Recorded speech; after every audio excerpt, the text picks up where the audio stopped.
Have you ever had the thought that there was something wrong with you, that you were somehow defective? Maybe you have a different way of saying it, like screwed up.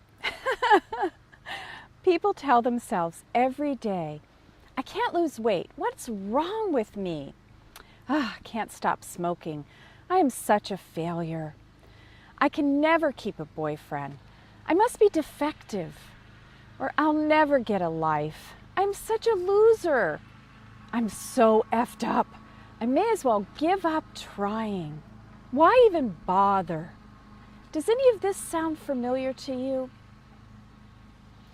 To compound the problem, thinking something's wrong, everywhere you look, there's going to be dozens of signs that simply confirm that yes, something is definitely very wrong.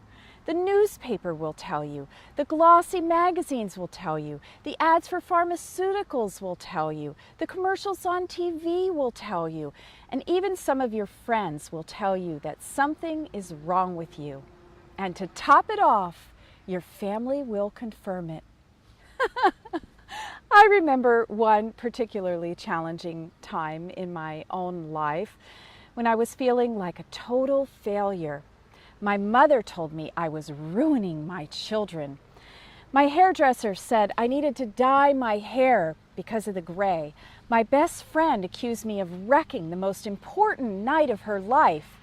My husband told me I needed to get a boob job. And my father told me not to leave my husband because nobody else would want me. Learning the universal law that inner reality creates outer reality is what brought me out of my personal hell. I realized that others were actually criticizing me because I was running this idea that there was something fundamentally wrong with me. I'd been judging my body, my mothering, my relationship, my hair, and myself as unworthy. So naturally, this is just what my environment confirmed for me. The good news is that if you're tired of feeling like something's wrong, it's a snap to decide that you're okay, as is. From the perspective of your soul, you're absolutely perfect, just as you are. You don't have to change a thing. In fact, it's literally impossible for anything to be wrong with you in God's eyes. You are a divine child of God, perfect with all of your human imperfections, just the way you are. You're simply in the process of learning and growing, remembering who you truly are as a being of light and love. There's no way for you to screw it up. I want you to think about a rose bush for a moment. In the winter, the rose bush is just a bunch of bare sticks with thorns. In the spring, little leaves are starting to pop up and buds are coming out. In the summer, the roses are in full bloom. By fall, the petals are falling off, the leaves are falling off. Everything is dying and dropping away, and soon the bush is bare again and ready for pruning. The whole process begins over again. I want you to ask yourself this one simple question.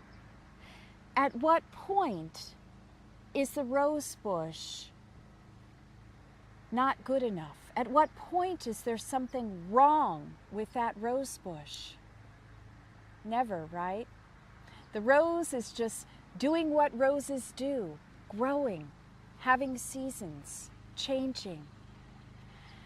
You too are simply doing what souls in human bodies do, learning and growing.